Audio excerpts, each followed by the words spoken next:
জুলাই জাগরণে সর্বপ্রথম আমি তাদের যে গেট দিয়ে ঢুকছি, বিশেষ করে তারা গেটের দুই পাশেই যে জুলাই স্মৃতিগুলা, জুলাই আন্দোলনের যে আন্দোলনের বিভিন্ন প্রেক্ষাপটগুলো, ফটোগুলো তুলে ধরছে, এটা আমার কাছে অবশ্যই অসাধারণ লাগছে।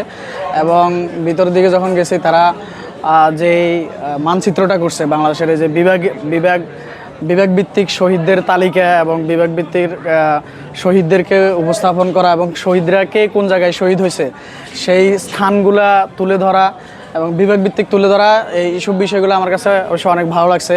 এরপর তারা আয়নাঘর করছে, বিশেষ করে আয়নাঘরটা অনেকটা বাস্তব আয়নাঘরের চিত্র ফুটে উঠেছে এখানে। তারপরে জুলাই ডকুমেন্টারিগুলো তারা প্রদর্শন করছে, মঞ্চে নাটিকা উপস্থাপন হচ্ছে, বিভিন্ন জুলাই স্মৃতি ছাড়া জুলাইয়ের স্মৃতিগুলো উপস্থাপন হচ্ছে। এগুলো অবশ্যই এক কথায় অসাধারণ উপস্থাপন হয়েছে। যে আপনারা তো তরুণ ভোটার, আগামী দিনের যে রাষ্ট্র ক্ষমতায় কোন ধরনের সরকার প্রত্যাশা করছেন?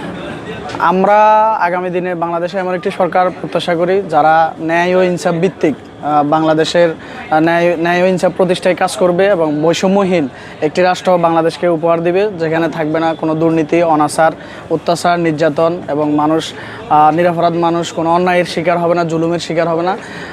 এমন একটি দল আমরা প্রত্যাশা করি যা আগামী দিনে বাংলাদেশের রাষ্ট্র ক্ষমতায় আসুক। ধন্যবাদ।